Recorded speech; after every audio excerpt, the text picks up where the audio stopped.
अस्सलाम वालेकुम दोस्तों, मैं हूं आपका होस्ट और दोस्त फरहान रशीद और आप इस समय देख रहे हैं हमारा YouTube channel reporter x news. दोस्तों, आज हीरा ग्रुप के बारे में बहुत ही इम्पॉर्टेंट अपडेट है। ये है कल सुप्रीम कोर्ट में 15 जनवरी 2025 को सुप्रीम कोर्ट में हियरिंग हुई थी और वहाँ पे एक बहुत जो है अच्छी खबर भी है, कुछ जो है चौंका देने वाली खबर भी है। वो ये है कि बेलापुर की जो वी टाइम स्क्वायर की जो ऑफिस है उसकी सेल की जो है यानी कि शोरूम की जो है सेल की रिक्वेस्ट मांगी गई थी सुप्रीम कोर्ट से और नौहरा शेख को उसको सेल करने का जो है परमिशन मिल चुका है। अब देखिए यहाँ पे जो है नीचे की ग्राउंड फ्लोर की जो है शोरूम्स है, 3 शोरूम्स जो है ग्राउंड फ्लोर और फर्स्ट फ्लोर बेलापुर में, उसको तो ये सेल करने की परमिशन मांगी है, लेकिन 8th फ्लोर में जो है वो कॉर्पोरेट सीबीडी ऑफिस है नौहरा शेख का, उसका जो है सेल का परमिशन नहीं मांगा गया है। अब ये क्या घोटाला है, क्या मामला है, ये जानना बहुत ज़रूरी है, बहुत ही इम्पोर्टेंट चीज़ है। तो मैं इसके लिए सबसे पहले तो मैं अपने एक व्हाट्सएप के में जो रहते हैं हमारे कनाडा वाले चांद भाई, जो हमारे ओपन व्हाट्सएप फोरम ग्रुप में रहते हैं, चांद भाई, उनसे मैं एक बार आपको कनेक्ट करता हूँ। वो बहुत जानकारी रखते हैं इसके बारे में, वो कुछ जो है पब्लिक से, हीरा गोल्ड के इन्वेस्टरों से कुछ बताना चाहते हैं। इंशाल्लाह मैं उनको जो है अभी राइट नाउ उनको लाइन पे ले रहा हूँ। जी वालेकुम अस्सलाम चांद भाई। तो पिछला कॉल जो है रिकॉर्डिंग नहीं हुआ था। एनीवेज अभी हम लोग जो है इसको आपका डायरेक्ट स्टूडियो में कनेक्टेड हैं और हम जो है एक्चुअली कल जो सुप्रीम कोर्ट में हियरिंग हुई थी, वो हियरिंग में वी टाइम स्क्वायर के ऑफिस का जिक्र हुआ था और वहाँ पे ग्राउंड फ्लोर और फर्स्ट फ्लोर के शोरूम्स को जो है सेल करने की डिमांड रखी गई थी, वो आपको भी पता है, और जो है उसको सेल करने की परमिशन मांगी थी नौहरा शेख ने, तो उसको परमिशन भी मिल चुकी है, राइट। लेकिन अब ये है कि इत्तेफाकन वी टाइम स्क्वायर की जो बिल्डिंग में जो 3 शोरूम्स के अलावा 8th फ्लोर में बड़ी जो सीबीडी ऑफिस है मुंबई की, वो है सीबीडी ऑफिस बोलते हैं जिसको, हीरा गोल्ड की, वो ऑफिस तो शिफ्ट कर दिया मीरा रोड पे किराए के ऑफिस में शायद। और सबसे इम्पोर्टेंट चीज़ ये कि वो वी टाइम स्क्वायर का जो सीबीडी ऑफिस है वहाँ पे एक जो है एक नया जो खुलासा निकल के आ रहा है, जो मेरे नज़र में आया, वो है वो ऑफिस का एड्रेस जो है खूब जो है इंडियन गोल्डन सिटीज से मिलता जुलता है, जो उनके वेबसाइट में बताया जाता है, ठीक है। अब जो है इसके आगे हम लोग बात करेंगे, वो वेबसाइट का मैं एड्रेस भी यहाँ पे बता रहा हूँ, 8th floor V time square Belapur new Mumbai करके बता रहा है, राइट। अब जो है उसके बाद में एक वायरल हुई थी, आपको पता है व्हाट्सएप में इधर उधर सब जो है वायरल हुआ था, ये आपका क्रेडाई का MCHI एक्सपो में शायद ये इंडियन गोल्डन सिटीज़ जो है वो वहाँ पे पार्टिसिपेट कर रही है 17th 18th और 19th को, यहाँ तक ये चीज़ है। अब इसके अलावा नेक्स्ट अगर हम जाएंगे तो ये इंडियन गोल्डन सिटीज़ किसकी है, ये नौहरा शेख की है। आई थिंक इसके बारे में आपको ज़्यादा जानकारी है, आप उसके बारे में बता सकते हैं। 29 अप्रैल 2024 को रजिस्टर हुई थी, वो पब्लिक भी अभी सामने देख रही है। 8 मंथ्स 17 डेज से ये रजिस्टर्ड है। अब इसमें कोई समीर खान करके जो है वो क्या नाम है उनका, ही इज़ द पार्टनर, ठीक है, समीर खान, नौहरा शेख का अकम्प्लिस बोल सकते हैं, पार्टनर इन क्राइम। हाँ, पार्टनर इन क्राइम। तो इसके अलावा इसमें और एक चीज़ मैं आपको, आप आगे बढ़ने से पहले मैं आपको एक चीज़ जो है हाईलाइट करना चाहता हूँ यहाँ पे। तो एक सेकंड में वो फाइल जो है यहाँ पे पब्लिक को डिस्प्ले कर देता हूँ। ईडी की एक 8th अगस्त में ईडी की रेड हुई थी, आपको पता होगा, बराबर।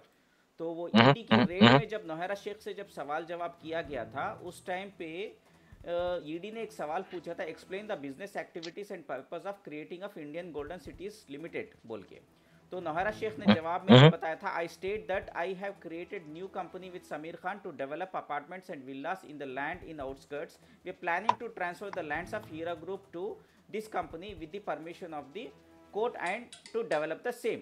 मतलब वो यहाँ पे जितने भी हीरा ग्रुप के कंपनी के जो लैंड्स हैं उसको ये इंडियन गोल्डन सिटीज़ लिमिटेड में ट्रांसफ़र करेगी और उसको जो है अपार्टमेंट्स और विल्लास जो है बना करके उसमें कुछ नया बिजनेस करने का बताया है, ईडी को बताया है, ये ऑन रिकॉर्ड है।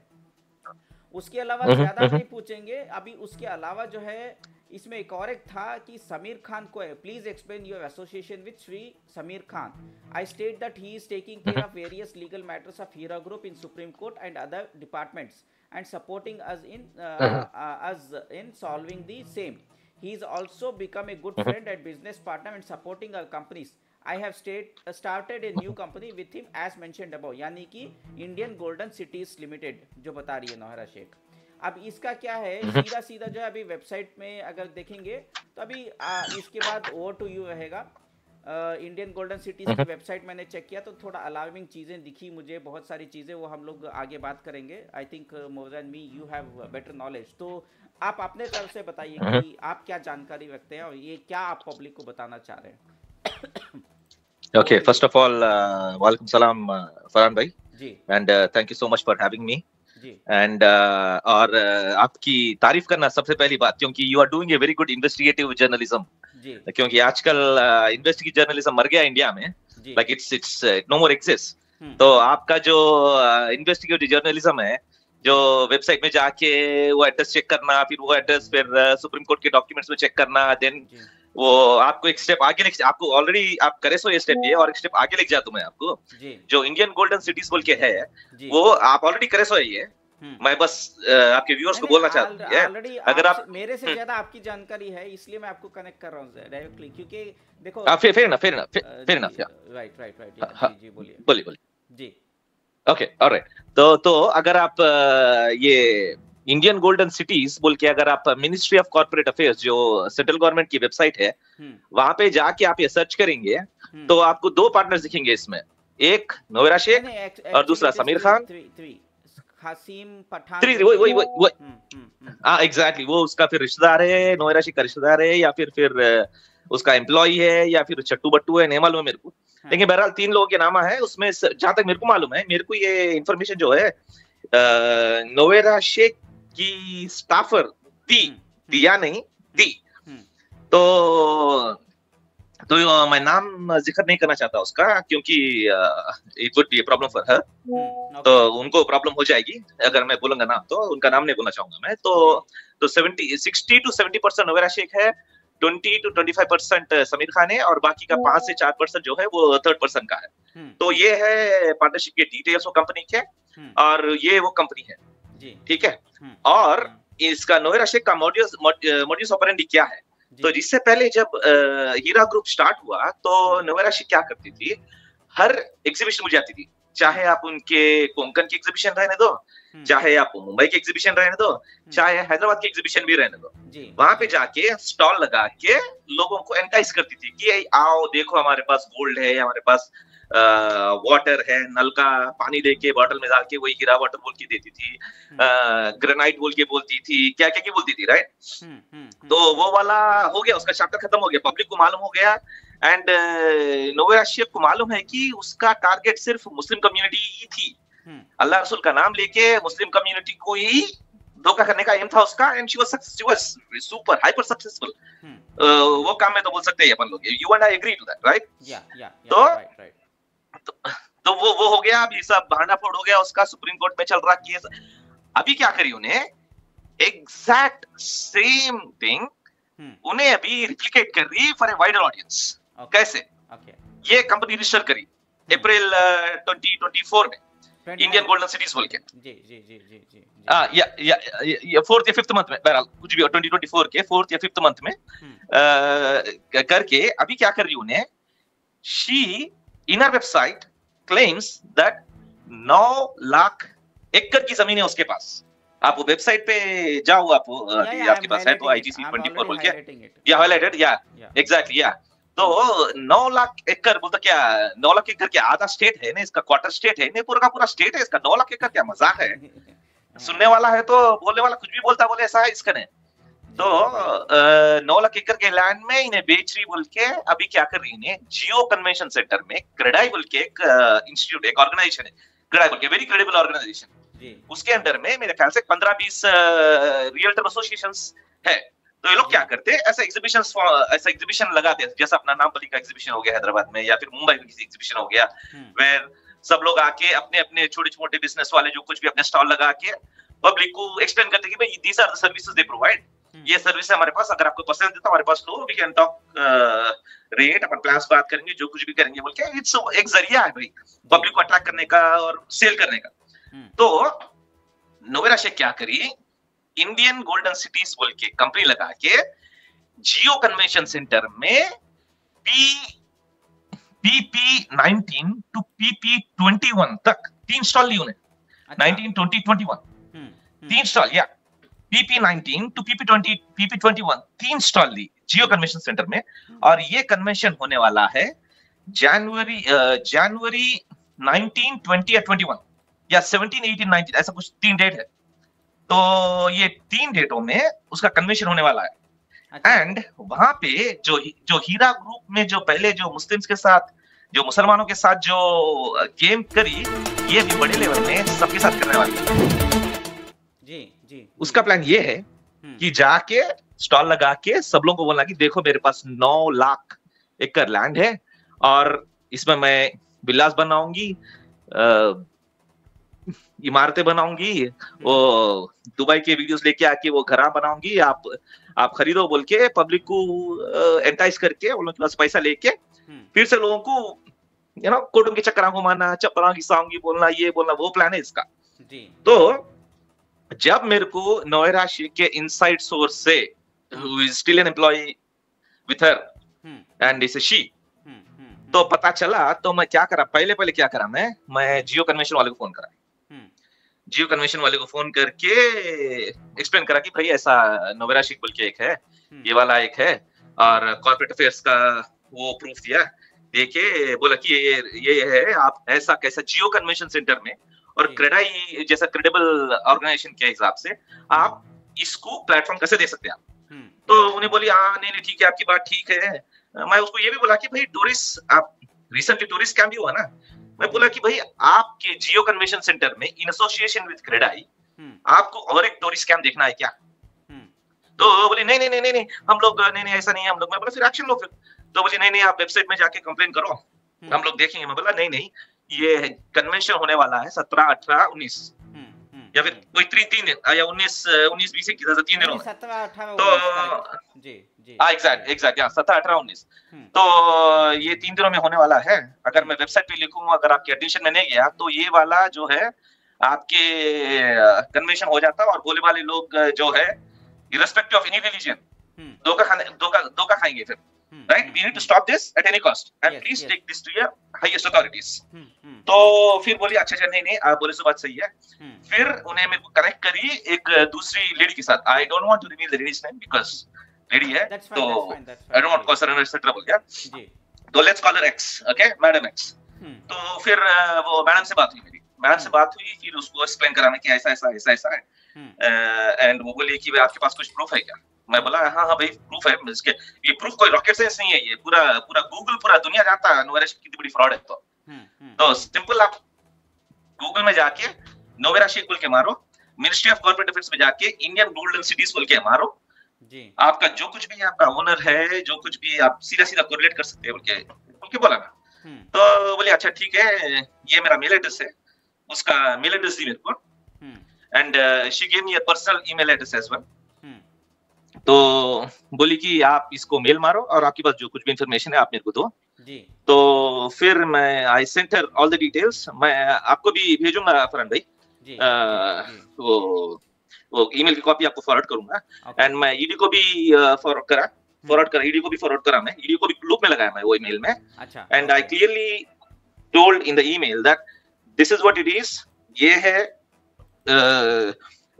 कल्प्रिट एंड इतने सारे विक्टिम्स है, सुप्रीम कोर्ट के जजमेंट्स ये है, ईडी कितने छापे मारी, और रिसेंट ट्विटर में भी डाली ना ईडी बराबर जी, इतने छापे मारे, ये डाल के वो भी पूरा प्रूफ दिया मैं उसको। ये पूरा प्रूफ देके अटैचमेंट्स भी दिया और उसका क्या है पूरा का पूरा उसको मेल मार दिया जी। मेल मार देके फिर अगेन आई कॉल्ड हर, फिर कॉल करके मैं पूछा कि भाई आपको मेल मिला क्या जी? तो बोली नहीं मिला, मेरे को अभी नहीं मिला। मैं बोला अच्छा ठीक है, काम करो, मैं विदाउट अटैचमेंट भी भेजता, क्योंकि अटैचमेंट के साथ मेरे ख्याल से कुछ स्पैम फोल्डर में चले गया होगा।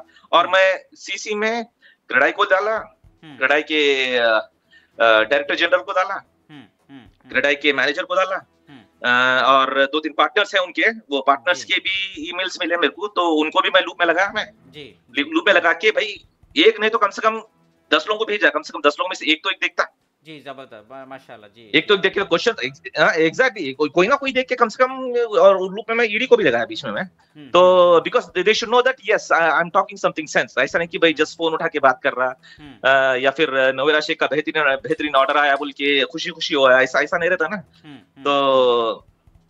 तो पूरा का पूरा मेल लगा दिया, एंड देन फिर कॉल करके फिर फॉलो अप करके आई मेड श्योर कि she receives my email, and final word ये लगा मैं उसी ईमेल में कि क्रेडाई जैसी reputable organisation, Reliance convention centre जैसी रेप्यूटेबल ऑर्गेनाइजेशन में नोवेरा शेख जैसी स्कैमस्टर को आखिर प्लेस कौन दिया, ऐसा स्लिप अप कैसा हुआ, ये तो बड़ा ये सिक्योरिटी ब्रीच है ये, how can this thing happen. बोल तो कोई भी अगर आके स्कैमस्टर आके देखो भाई मैं एक वेबसाइट बना दिया, भाई वेबसाइट तो नोवेरा शेख 50 लाख खर्चा करी 60 लाख खर्चा करी बोल के सुन रहा हूं मैं, लेकिन ज्यादा से ज्यादा 20-30 हजार में बन जाता अच्छा खासा वेबसाइट, सिंपल वेबसाइट 4-5 पेज होगा, थोड़े बहुत डायनामिक लिंक्स डाल दिए तो आपने देखा होगा उसका मोडस ऑपरेंडी। अभी देखिए टोली चौकी की लैंड का भी पता है कितना टोली चौकी है, उसमें कितना लोचा है करके, और ये थोड़ा जो है इसका पैसा थोड़ी है, इसके बाप का थोड़ी है पैसा, ये इन्वेस्टर्स का पैसा है, ये थोड़ा जो है 2 जीरो ऐड करके ही प्रॉपर्टियां खरीदने लग जाती है। अरे नहीं मेरे को फरहान भाई मेरे को एक समझ में नहीं आ रहा भाई, ये लोग टोली चौक कहीं को बोलते भाई, अरे पूरे के पूरे प्रॉपर्टियां बेचो भाई। See as a investor and as a complainant, मेरे को क्या वास्ता है टोली चौकी का, टोली चौकी का बेचो, बंजारा हिल्स का बेचो, कम में बेचो ज्यादा में बेचो, मेरे को कोई वास्ता नहीं है मेरे को भाई। अच्छा ठीक है टोली चौकी का आपको 10 के दाम पे 10 रुपए के नाम पे 5 रुपए कर बेच रहा है भाई, और 10 बेचो उसके। एज ए कंप्लेनेंट मेरे को रत्ती भर का भी इंटरेस्ट ये कि कौन से प्रॉपर्टी कितने रेट में जा रही बोल के, मेरे को खाली ये मकसद है कि भाई प्रॉपर्टी बिक्री नहीं बिक्री उसकी, और जितना मैं इनकन्वीनियंस झेला उससे डबल इनकन्वीनियंस उन्हें झेलना। नहीं कंप्लेनों को आप मेरे ख्याल से आपको याद होगा बात। कम चांद भाई कनाडा में आप एटलीस्ट जॉब तो कर रहे हैं, आपको ज्यादा तकलीफ तो नहीं हो रही है, अल्लाह ने आपको बरकत दिया है, कमाई में बरकत दिया है, आपको जो है कम से कम तकलीफ तो नहीं हो रही है। लेकिन उन लोगों का सोचिए जो गरीब लोग हैं, जो बेवाएँ हैं, जिसका शौहर नहीं है, उनकी कोई कमाई नहीं है, और उन्होंने जो है नोवेरा शेख के ऊपर एक औरत होकर के भरोसा किया था, उन लोगों का क्या होगा भाई। अभी 7 साल उसने जो है उनको इतना रुलाया, उनके बेटियों की शादियां रुक गई हैं। अब हमारी बहनों की जो है जितने भी नौजवान बहनें हैं उनके लिए भी दुआ करना चाहिए कि जल्द से जल्द उनकी जो है शादी हो जाए, उनकी लाइफ सेटल हो जाए। लेकिन इसने कितना बड़ा गुनाह किया, एक गुनाह थोड़ी किया, पैसों के चक्कर में इसने बेवाओं को की बदुआ ले ली, उनकी बेटियों की बदुआ ले ली, उसके बाद जो है जो बेरोजगार हैं उनकी बदुआ ले रही है। अभी और क्या देखने को रह गया है, बराबर ना। अरे हाँ भाई हाँ, नहीं ये बदुआ लिए से तो अलग है, लेकिन जो बोलते ना साथ में रह के पीठ पे छुरा भोंके, तो उनको भी बदुआ जाएगी, उनको भी जाएगी बदुआ। तो जो इतने दिनों से देखो और एक बात बोलता हूँ फरहान भाई आपको, मेरे को थोड़े लोगों को देखने के बाद में, I don't want to take names, थोड़े लोगों को देखने के बाद में मुत्तीउर रहमान के ऊपर मेरे को जरा रिस्पेक्ट हुआ, मेरे को एटलीस्ट कम से कम आगे से बोल के आता कि मैं ये हूँ बोल के। अरे भाई मैं भी रिस्पेक्ट देता हूं, क्यों मालूम है, वो ओपन दलाल है, ओपन अभी दलाल है क्या है भाई, पगार पे काम कर रहा है, एम्प्लॉयर है, एम्प्लॉय है, कुछ भी बोल सकते हैं भाई। तो क्या आगे से आता उन्हें, आगे से आके बोलता मैं ये हूँ। उन्हें अगर एफआईआर नहीं भी करा, मत करो भी बोल के बोलता, तो उसका एजेंडा साफ साफ मालूम हुआ था कि इन्हें नोवेरा शेख को बचाने की कोशिश कर रहा है भाई। तो उसका अच्छा एम्प्लॉय है उन्हें भाई, जो कुछ भी है भाई, उन्हें अच्छा एम्प्लॉय है नोवेरा शेख का, जो उन्हें अपने पैसे पगार उसको जितना भी दी है उतना उन्हें बराबर निभा रहा हूं। और यहाँ पे थोड़े लोग आए जैसा आप हो गए, जैसे इन्वेस्टिगेटिव जर्नलिज्म कर रहे हैं, राइट। आप अभी स्टार्टिंग ही बोला आपको, इन्वेस्टिगेटिव जर्नलिज्म कर रहे हैं आप यहाँ से लेके यहाँ पे, ये it's called connecting the dots. अच्छा ठीक है, यहाँ पे एक डॉट मिला, यहाँ पे एक डॉट मिला, अच्छा ठीक है इसको कनेक्ट करके देखेंगे बोल के आप कनेक्ट करके आप जो कुछ भी आपके हिसाब से इन्वेस्टिगेशन होता है आप कर रहे हैं। और अपने नोमान भाई भी अच्छा करते हैं, लेकिन और थोड़े जर्नलिस्ट है जो नोवेरा शेख को बेल मिली तो नोवेरा शेख उतनी खुश नहीं होती, इनोवा के खुश हो जाते। आओ बेहतरीन और जबरदस्त। अरे भाई क्या वीडियोस भी क्या आते हैं नहीं भाई। नहीं नहीं नहीं नहीं आप नहीं नहीं भाई आप देखो आप नहीं नहीं अरे बेहतरीन मैं बोला है ये तो मुतीर रहमान बनाने वाला था वीडियोस, ये इनो कब से बनाने लगे। बहुत बेहतरीन बेल मिला, बहुत जबरदस्त है। जनवरी में पैसे मिल जाते हैं अभी, बहुत जबरदस्त है। और हलाल पासपोर्ट का इशू, पासपोर्ट का इशू, दो पासपोर्ट नहीं है ओए, जो दो पासपोर्ट नहीं है तुम पूरे गलत है। नोवेल आशिक सही है, नहीं नहीं भाई, दो नोवेल आशिक सही है कब से? पासपोर्ट का चांद भाई कनाडा वाले, मैं क्योंकि चांद भाई कनाडा वाले इसलिए बोल रहा हूँ कि लिम्रा टाइम्स में भी एक चांद है, वो बाद में बात करेंगे पहले। अब बात ये आती है, ये दो पासपोर्ट वाली कहानी क्या है। हकीकत में नोहरा शेख के पास लीगली एक ही पासपोर्ट है, ठीक है, और दूसरा जो पासपोर्ट है वो एक्सपायर्ड वाला, सेम एक्सटेंशन है उसका जो पेपर्स खत्म हो गए थे पासपोर्ट के, उसका एक्सटेंशन वाला पासपोर्ट, ठीक है। अब बात आती है कि जो एक्सपायर्ड वाला पासपोर्ट है उसको क्यों उसने नोहरा शेख ने जो है कोर्ट में जमा किया, और चालू वाला जो कंट्री घूम सकते हैं, जिस पे वीजा का धब्बा लग सकता है, वो पासपोर्ट अपने पास रख के कोर्ट को क्यों गुमराह किया। सवाल ये है, दो पासपोर्ट मतलब ऐसे दो पासपोर्ट है, ये सच्चाई है, समझ रहे मेरी बात। 2014 अच्छा ठीक है, पासपोर्ट उसने जो बनाया, वो पासपोर्ट क्या हुआ, वो अभी 2024 में एक्सपायर होने वाला है। बट फ्रैंकली स्पीकिंग वो पासपोर्ट में पेजेस खत्म होने की वजह से नोहरा शेख ने 2017 में जो है पासपोर्ट जो है उसको पेपर्स एक्सटेंशन कराने के लिए, अपने पेजेस जो रहते हैं ना, वो 60 पेजेस कुछ रहते हैं, कुछ में कम रहते हैं, तो पेजेस बढ़ाने के लिए खत्म हो गए बोल के उसने एक्सटेंशन के लिए, एक्स्ट्रा पेजेस के लिए एक एक्स्ट्रा पासपोर्ट लिया, ठीक है, जो आपको भी पता है प्रोसीजर क्या होता है। वो पासपोर्ट में उसने डेट भी जो है करेक्शन करवा लिया था, उसकी वजह से दो अलग अलग पासपोर्ट में अलग अलग डेट दिखाई दे रही है, ये ट्रुथ है। अब बात ये है कि उसने पासपोर्ट जो 2014 का जो पहला वाला पासपोर्ट है, जो वैलिड ही नहीं है, वो पासपोर्ट को उसने कोर्ट में क्यों जमा किया, और जो पासपोर्ट जो है 2017 में इसने पेजेस एक्सटेंशन करके जो वैलिड पासपोर्ट है, वो पासपोर्ट अपने पास रखने की क्या जरूरत थी। और तीसरा, वापस से वो एक्सपायर्ड वाला पासपोर्ट वापस जो है रिन्यूअल करने के नाम से लेने की क्या जरूरत थी, समझ में आ रहा है? फरहान भाई आपको एक बात बोलता हूं मैं जी। अगर आप दो पासपोर्ट देखिए, दो पासपोर्ट में डेट ऑफ एक्सपायरी एक में 2024 है, एक इसमें 2027 है, फोटो सेम है, नाम सेम है, खाली डेट ऑफ बर्थ अलग है। अगर मैं आपको ये सिचुएशन बताऊं, मैं देखो भाई दो पासपोर्ट है, एक इसमें डेट ऑफ एक्सपायरी अलग है, एक इसमें डेट ऑफ एक्सपायरी अलग है, एक इसमें डेट ऑफ बर्थ अलग है, दूसरे इसमें डेट ऑफ बर्थ अलग है।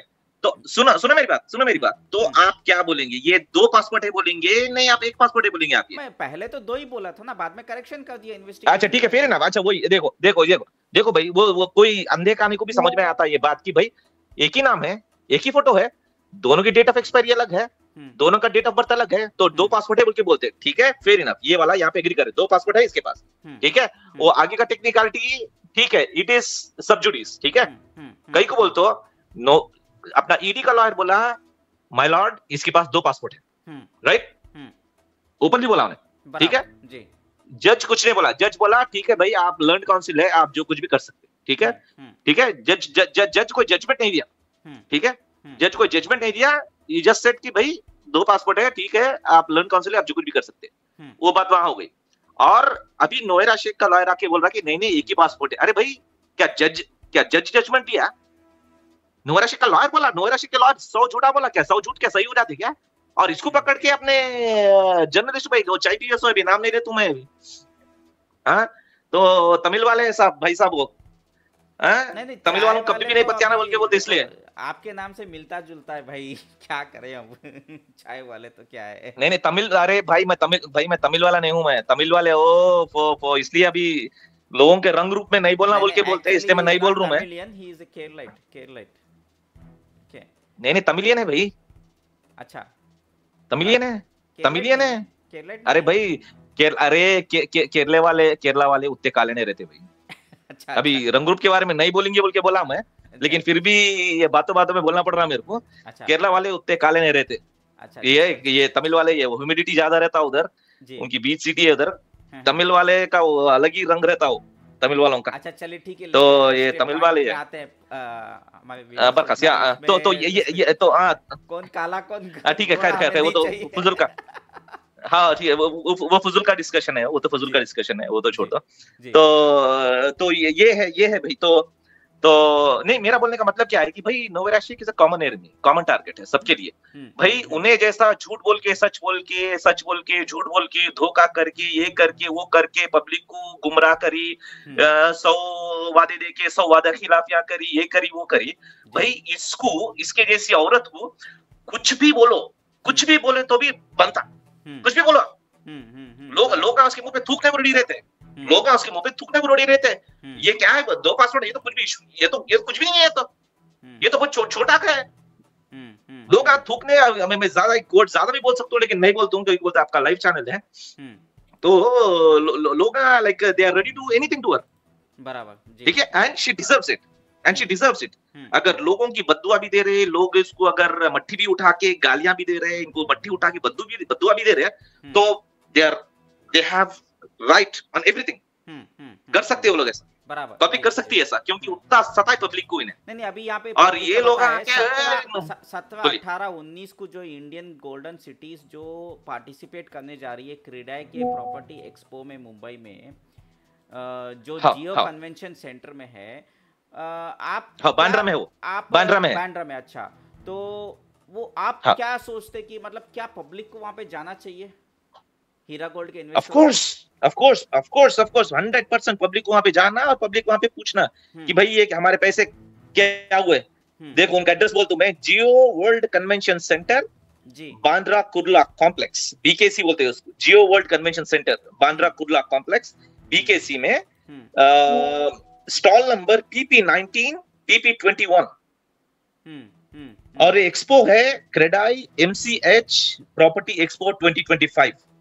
अच्छा, जी ब्लॉक बांद्रा कुर्ला कॉम्प्लेक्स मुंबई 400098 महाराष्ट्र, जियो वर्ल्ड, वही बांद्रा कुर्ला कॉम्प्लेक्स, जियो कन्वेंशन सेंटर, यस, या जियो वर्ल्ड सेंटर बोल के आ रहा है उसमें, I think that is the one. उसमें जियो कन्वेंशन सेंटर ही है ये, बट उसके अंदर आता है जियो वर्ल्ड, नाम थोड़ा अलग है। हाँ, जियो वर्ल्ड के अंदर जियो कन्वेंशन सेंटर, वो तो प्रॉपर्टी एक्सपो बोल के वहां पे चले गए, तो गूगल में भी जियो वर्ल्ड सेंटर बोल के मार दिए तो भी मिल जाएगा पब्लिक को एड्रेस, गूगल मैप्स में मिल जाएगा। Stall number PP19 to PP21, ये स्टॉल में इंडियन गोल्डन सिटीज बोल के जो कोई भी स्टॉल दिखा, IGC बोल के रहता, देखो शॉर्ट फॉर्म इसका IGC बोल के लोगो रहता, बड़े बड़े बिल्डिंग बना के रहता, और उसका IGC बोल के redefining living and building dreams बोल के ये लोगो है उसका, और ये है 17, 18, 19, ये 3 तारीख को कन्वेंशन है उधर जी। भाई जिसको भी अपने पैसे होना है जाके ये कन्वेंशन सेंटर में जाके उससे पूछ सकते। भाई हरकत में ही बरकत है जी, आप खाली ये नहीं बोल सकते कि भाई मैं खाली बैठूंगा और मेरे को मिले जब मिलेंगे, नोवेरा शेख के ऊपर भरोसा है मेरे को अल्लाह पे भरोसा है, बोल तो अल्लाह भी यही बोले कि भाई पहले अपने ऊंट को बांध दो फिर अल्लाह के ऊपर छोड़ो। बराबर जी, बराबर, सही बात बोले। भाई आप अगर आपकी छोटी हरकत हो या बड़ी हरकत हो या मीडियम लेवल की हरकत हो, कुछ भी करो लेकिन हरकत तो करो आप। भाई लोग आजकल जो कोई जर्नलिस्ट है वो लोग बोल रहे कि भाई FIR फाइल मत करो। मेरे परसों नुमान भाई से भी बात हो रही थी मेरी, माशाल्लाह बहुत अच्छे आदमी उन्होंने भी, उनसे भी बात हो रही थी, तो उनसे एक ही सवाल पूछा, भाई आप भी जर्नलिस्ट है तो आपको एज ए जर्नलिस्ट आपको किसी को FIR फाइल मत करो बोलने का कुछ राइट है क्या आपको एज ए जर्नलिस्ट? नुमान भाई बोले नहीं भाई मेरे को कुछ भी राइट नहीं है। कोई अगर लीगली जा रहा तो मे बी अगर उनका भाई है, सगा भाई है, तो उनको बोल सकते भाई उनके पर्सनल लेवल के इन्फ्लुएंस में, लेकिन एज ए जर्नलिस्ट आप किसी को भी लीगली जाने से रोक नहीं सकते और रोकना भी नहीं। आप कई बोलता अगर आप रोक रहे आप, लेकिन आप जर्नलिस्ट के नाम पे धब्बा हो, आप बराबर, यस, जर्नलिस्ट के नाम पे धब्बा हो आप, और आप में और दलालों में कोई फर्क नहीं है। वो दलाल क्या करते थे, जैसा मुतीर रहमान जैसा, ये दलालों का क्या रहता था, कुछ ना कुछ बहाना बोल के, कुछ ना कुछ कहानी बोल के, कुछ ना कुछ रीजन, कुछ ना कुछ निकाले थे रीजन, नहीं फाइल मत करो, नहीं ये मिल जाएंगे, आपको बहुत अच्छी है, ये है वो, कुछ भी रीजन। और इनका रीजन क्या है अभी, नहीं नहीं, अभी आप फाइल करेंगे तो पुराने लोगों को नहीं मिलता, पहले पुराने लोगों को मिलने तो क्या पुराने लोगों को मिलना, नए लोगों को नहीं मिलना पैसे। मैं तो बोल दूंगी भाई हर एक को मिलना पैसे, कंप्लेनर रहे तो नॉन कंप्लेनर तो हर एक को मिलना पैसे। बराबर, जी जी। भाई सुबह का बुला, शाम में अगर घर आया तो उसको बुलाने कहलाते उसको। ठीक है भाई, बातों में भटक गए होंगे, लेकिन अभी सुप्रीम कोर्ट जब कैंसिल कर दिया कि भाई हर स्टेट में एफआईआर फाइल कर सकते हैं और हर state can proceed with their own investigative agencies and उनके प्रोसीजर के हिसाब से, तो भाई सुप्रीम कोर्ट ही बोल दिया उधर, जैसा नोवेरा की बोलती थी ना, यहाँ तो मैं आम हूँ, वहां तो सुप्रीम कोर्ट ही आ गया। अभी वो बोलना उसको, यहाँ तो पब्लिक आम है, सुप्रीम कोर्ट ही बोल दिया। एफआईआर खुल खुल, अभी तो मैं तो बोलता हूँ खुल खुल के, अपने अवैस भाई भी बोलते थे भाई एफआईआर खुल खुल के करो, खुल खुल के करो। आजकल मैसेज नहीं आ रहे उनके एफआईआर करो, उनकी क्या हुआ कि क्या नहीं मालूम है, लेकिन भाई बहुत जबरदस्त था मैसेज वो। उन्होंने भी बोलते रहते एफआईआर करो तभी प्रॉपर्टी, ये नोहेरा शेख पैसे देगी, एफआईआर करो पैसा लो बोलते हो। हाँ हाँ, एफआईआर देखो भाई, जर्नलिस्ट है तो या तो खामोश बैठना, या तो they should encourage to go legal. ठीक है, हाँ उनका सगा भाई है कुछ तो भी है, तो maybe he has the right to say कि भाई पर्सनल ओपिनियन। एग्जांपल जर्नलिस्ट की ओपिनियन ये है, किसी को सपोर्ट करना चाहता है, लाइक फॉर एग्जांपल एसएफआई के क्लेमेंट्स को वो सपोर्ट करना चाहता है एग्जांपल के तौर पे, let him be silent, not oppose somebody going legal. Encourage नहीं करना, एग्जैक्टली हो जाओ, बात खत्म हो गई, साइलेंट हो जाओ। नहीं, एग्जैक्टली। और लीगली किसी को जाने से आप रोक नहीं सकते एज ए जर्नलिस्ट। वो कानूनन गलत है, तो मैं तो बोलता हूं, I mean it is criminal जी, it is criminal to stop somebody from growing legal. मेरे ख्याल से क्या बोलते हैं, भारतीय न्याय संहिता है ना, उसमें भी कुछ ना कुछ लॉस होंगे। नाम मैं भी नहीं लूंगा, मैं आपको एक चीज बता देता हूँ। देखिए मुंबई में 2 लोग हैं जो यूट्यूब चैनल मेन जो है हीरा ग्रुप के इन्वेस्टर्स देखते भी हैं, ठीक है, जो नाम नहीं ले रहा मैं, ठीक है। अब उनमें से एक को सवाल पूछो, चाय वाले से सवाल पूछो तो दूसरा जग जाता है, उसका सवाल वो देने लग जाता है। ये समझ में नहीं आता है भाई, ये क्या चक्कर है। चाय वाले से सवाल करते हैं तो दूसरा अब देखो दूसरा भाई वो एक यूट्यूबर है सिर्फ हीरा गोल्ड कवर करता है, एक तो जर्नलिस्ट अपने आप को लिब्रा टाइम्स बोलता है, ठीक है। अब भाई वो दूसरा पर्सन जो है, I have a lot of respect for him. तो आप खाली यूट्यूबर नको बोलो, he is a big fighter, बहुत पहले से है, so I have huge respect for him जी। और भाई आपका भी देखो भाई, आपका भी एम इनोसेंट जो धोखा खाए से लोग हैं उनको पैसे दिलाना, आपका भी है, उनका भी aim is the same, and he is from the very very very beginning, जैसा पहले से है ना, बीच में आप थोड़ा ऑफ हो गए थे बिकॉज ऑफ पर्सनल रीजन, चाहे कुछ भी हो, बट ही वाज लाइक बहुत पहले से उन्होंने। तो प्रॉब्लम क्या होती है मालूम है, आप जो बोले वो एग्री करता हूं मैं आप प्रॉब्लम है मालूम है मुझे, उनके ऊपर बहुत रिस्पेक्ट है, मैं ये ऑन रिकॉर्ड बोल रहा हूँ, because I don't consider him as a competitor to me, because he is not a journalist at all, he is not a competition to me, ये क्लियर कर देता हूँ। दूसरा वो कुछ अच्छा काम किए हैं, उनकी अच्छाई की वजह से मैं भी उनकी रिस्पेक्ट बहुत देता हूँ, लेकिन प्रॉब्लम क्या होती है कि मैं मजबूर हूँ एज ए जर्नलिस्ट उनके खिलाफ भी आवाज उठाने के लिए, मेरी मजबूरी है, मेरा प्रोफेशन ही वही है, क्योंकि उन्होंने जो है ऐसे आदमी का साथ दे रहे जो बंदा जाके चाय पी के आया पीछे के दरवाजे से जाके। अब ये चाय बोल के बहुत फेमस हो गया ये भाई, ये बात का मेरे पास आंसर नहीं है। मैं आई वांट टू आंसर, मतलब इन support of the person that I have utmost respect for, लेकिन आप ये पॉइंट पे मेरे पास आंसर नहीं है, मेरे पास ये पॉइंट पे मैं सपोर्ट भी नहीं कर सकता हूँ।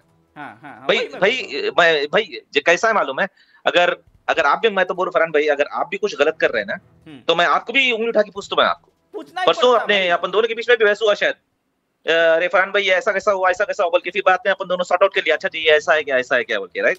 वो तो मैं कुछ बोला था व्हाट्सएप ओपन फोरम में कि मुझे कोई सवाल करना बोल के, एक्चुअली ये particular person, let us not take his name, या एग्जैक्टली अपना डिफरेंस सॉर्ट आउट हो गया, एग्जैक्टली या तो भाई किसी को नहीं मालूम रहता, उन्हें क्वेश्चन कर सकता है भाई, जिसको आपको मालूमात है, आपको अल्लाह ने अच्छी नॉलेज से। बोलिए। एक चीज है, let me ask you one thing, when I am standing on behalf of the people, when I am talking on behalf of the people, when I am talking in behalf of Hira group of investors, ठीक है, तो मेरी ज़बान कैसी होनी चाहिए, क्या मेरा पर्सनल ओपिनियन होना चाहिए या in large interest of the investors होना चाहिए? Large interest. Of course, large interest. Of course, correct. large interest. Now when you are हाँ, ट्राइंग टू से समथिंग जो सिर्फ जो एक पर्टिकुलर सेगमेंट और अपना ही जो है बात बताते हो, तो ये वर्कआउट नहीं होगा। फॉर एग्जांपल जो है अभी मान लो कि हमने बहुत सारी चीज़ें हाईलाइट की, हमने 2 पासपोर्ट का हाँ, हाईलाइट किया, जो मैंने जो है क्लैरिफिकेशन दिया, उसमें भी एक बड़ा स्कैम है जो अलग स्कैम है, एक्सपायर्ड पासपोर्ट वाला स्कैम बोल सकते हैं उसको, जो नयरा शेख ने भाई अभी एक्सपर्ट प्रॉपर। भाई, एक मिनट भाई, भाई एक minute, let me correct you. The passport is not expired. नहीं पासपोर्ट नहीं। एक्सपायर्ड बोलते वो पिन मार के रहता पासपोर्ट को। मैं बोलता ना, मेरा पासपोर्ट जब एक्सपायर हुआ था ना, क्या करते पुराने पासपोर्ट को पिन मार देते ऐसा, अभी सो हो दैट इट्स सकता नॉट है वो, यूजेबल। मुझे भी स्टोरी मिली है, मेरी इन्वेस्टिगेशन फेल हो गई होगी, वो भी बोल नहीं सकते, can not be ruled out. हो सकता नहीं भाई, नहीं जी। नहीं, can not be ruled out. अगर जज बोला, नॉट हम्म लॉयर्स, हम्म अगर जज बोला कि भाई ये किस्सा है, then I will humbly accept. भाई क्या? लॉयर कुछ भी बोल सकता है भाई, एफिडेविट पे कुछ भी दे सकते हैं आप। हम्म। लॉयर कुछ भी बोल सकता है। Lawyers word is not a judgement, lawyers word is not a जजस वर्ड। जज बोला तो मैं एग्री भाई। कैंसिल हुआ सो, एक्सपायर हुआ सो, पासपोर्ट पे पिन रहता, वो पिन मार दे के अनयूजेबल बोल के आप, ऑफ कोर्स आपके साथ में रहना हो, लेकिन it's as good as waste. वो पिन मारे सो देखे तो, पिन होल मारे सो देखे तो समझ में आता कि भाई एक्सपायर्ड पासपोर्ट है बोल के। यहाँ पे सीधा सीधा आपको दिख रहा है, यहाँ पे क्लियर वो बड़ा पासपोर्ट दिख रहा है, यहाँ पे पूरा 2 पासपोर्ट है, 2 एक्सपायरी डेट है। भाई अपने हाथ में जो कुछ भी है, इससे पहले बोला ना भाई, हरकत में बरकत है भाई। छोटी हरकत करो, बड़ी हरकत करो, या कुछ भी करो, कम से कम कुछ ना कुछ तो हलचल करो आप, कुछ ना कुछ तो हलचल करो आप। उसके बाद भाई इनकम थोड़ी टैक्स का थोड़ी बात, हाईलाइट किया, नहीं इनकम टैक्स का हाईलाइट किया हमने हाँ, हमारे चैनल में, उसके लिए भी किसी हाँ, ने जो है बहुत सारा जो है बवाल मचा दिया। ये सब चीज़ें हाँ, जो है, इससे क्या होता है कि जो अच्छाइयाँ हैं वो सारी जो है पब्लिक के नज़र में ख़त्म हो जाती है। मुझे माफ़ करिए, आप जिसको रेस्पेक्ट करते हैं, मैं भी रेस्पेक्ट करता हूँ, लेकिन जो अच्छाइयाँ हैं वो ख़त्म हो जाती है मेरे भाई।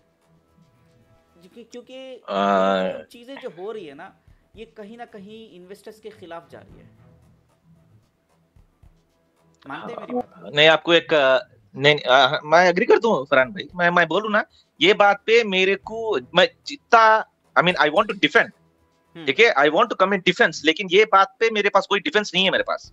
और एक बात बोलता हूँ मैं, इससे पहले जो नोएरा के जो एम्प्लॉइज थे, मुतीर रहमान हो गया, अपना अबू हनीफा हो गया, ये लोग सब लोग, ये लोगों के पास एक लिस्ट रहती थी। जो कोई भी आके सवाल पूछा तो उसको बोल दो भाई ऐसे बिल्डर है तू, ठीक है, और उसको बोल दो भाई तू दलाल है, ठीक है, उसको बोल दो तू कंप्लेनर है, एसएफआई हो जाओ, ठीक है। तो ये सब लिस्ट रहता था उनके पास रेडीमेड। कोई भी अगर कुछ तो भी भाई पैसे कब मिलते हैं भाई, इतने वादा खिलाफ, या नहीं सवाल नहीं पूछना, तू दलाल है, तू चल चल बोल के बोलते थे लोग। अब आज की तारीख में वो लोग खामोश हो गए, और मुतीर रहमान खुशी से वीडियोस बनाता था, कुछ भी वर्डिक डाल दो, आपा की जीत हुई, क्या बात है, आपा की जीत हुई, ये बेहतरीन जीत है, ये बहुत जबरदस्त फैसला आया, चिंगिया माँ की खिरखिरी हट जाओ, पतंग मेरी है, बोल के रहती थी ऐसे मुतीर रहमान की वीडियोस। आजकल वो लोग कोई नहीं आ रहे, और अपने भाई एक आगे बहुत बेहतरीन फैसला है, जनवरी में बेल मिल गई, पैसे मिल जाएंगे, माँ की खिरखिरी हट जाओ, चिंदिया हो गया है। अरे भाई क्या, तो भी नोएरा शेख को जितनी खुशी नहीं हो रही, ये सब खुशी हो रही इधर, मेरे को समझ में नहीं आ रहा। मेरे को ये मेरे को रत्ती भर का समझ, मैं बोल रहा हूँ ना, मैं जितना डिफेंस करना चाहूँ, लेकिन मैं आई एम डिफेंसलेस। मैं मेरे पास वर्ड्स नहीं है कि मैं क्या बोल के सपोर्ट करूं, मैं कैसा सपोर्ट करूं मैं बोल के। तो ऐसा हो गया, आजकल वो लोग खामोश हो गए, वो लोग पूरे खामोश हो गए आजकल वो लोग। और अपने वाले फिर चाय पिए, फिर क्या पिए, फिर बिरयानी खाए, क्या खाए नहीं मालूम, या फिर मैं तो सुना कि भाई 40,000 महीना ऐसा कुछ देते। भाई 40,000 भी ले सकता शायद मेरे ख्याल से तो बंदा, लेकिन भाई लेके आप पब्लिक के पीठ में आप छुरा भोंक रहे, ये बहुत गलत है, ये बहुत ही गलत है, ये नहीं देखो बहुत ही गलत है ये। एक्चुअली हो क्या रहा है, बार बार जो है हम लोग देख रहे हैं कि अननेसेसरीली जो है लोगों को टारगेट कर देना और जो सच्चाई है उसको छुपाने की कोशिश की जा रही है, बार बार की जा रही है, रिपीटेडली की जा रही है। ये जो है चीज़ें जो है हम लोगों को मजबूर कर देती है मेरे भाई, किसी के ऊपर जो है उंगली उठाना। और रही बात, मैं अगर कुछ गलत कर रहा हूँ तो मेरे ऊपर भी उंगली उठाना ज़रूरी है, क्योंकि ये पब्लिक मैटर है, ये पर्सनल मैटर नहीं है। सही बात है। हाँ, मेरा और आपका चांद भाई का आई मीन आप कनाडा के चांद भाई हैं, लिम्रा टाइम्स के नहीं है, मैं फिर से क्लैरिफाई दे देता हूँ, ठीक है। तो मेरा आपका जो भी पर्सनल है वो अगर पर्सनल मैटर है तो वो हम पर्सनली सॉर्ट आउट कर लेंगे, लेकिन हीरा ग्रुप का matter is not personal at all, it is for all the investors. So हम लोगों को इस चीज़ पे बहुत ही नाजुकियत से देखना पड़ता है। अभी देखो होता क्या है, फ्रैंकली स्पीकिंग SFIO के जो ये क्लेम फॉर्म्स आप लोगों ने जो भरे, इनफैक्ट, और आपने कुछ देर पहले कुछ बात बताई थी कि बीच में मैं ऑफ हो गया था बोल के। फ्रैंकली स्पीकिंग मैंने लास्ट वीडियो जो बनाया था वो पब्लिक नोटिस कर्नाटका की बनाई थी, और मैंने ये बताया था कि SFIO में जो रुख मोड़ रहा है इसके ऊपर मुझे भरोसा नहीं है, और मैंने पब्लिक को डिस्करेज किया था। SFIO जाने से अच्छा है आप डिपॉजिटर्स एक्ट के तहत जो क्लेम फॉर्म होता है सेक्शन 7 का, उसके तहत ही आपको इंसाफ मिलेगा।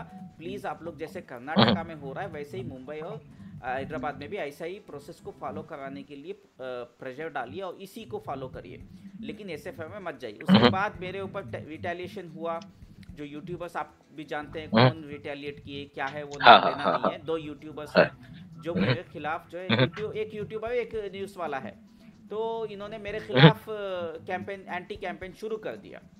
लेकिन मेरा कहना उस दिन भी वही था, आज भी मेरा वही है। बीच में मेरा रुकने का मकसद ये था, चलो कोई बात नहीं, कम से कम कोई लीड कर रहा है उसके ऊपर मुझे इज्जत थी, जिसको आप इज्जत कर रहे हैं मैं उसकी इज्जत नहीं निकालना चाह रहा था, ये वजह से मैं पीछे हट गया, क्योंकि मैं जो है सच जो है बोलना चाह रहा था, लेकिन जो है मैं तो जो है झूठ तो नहीं बोल सकता दूसरों के साथ मिल करके, कि मतलब मैं SFIO को एनकरेज नहीं करना चाह रहा था। ये वजह से देखो, मैंने किसी को बदनाम किया क्या? नहीं किया, किसी को भी टारगेट नहीं किया। मैं क्या किया, मैं उसमें इन्वॉल्व नहीं होना चाहता था, मैं पीछे हट गया।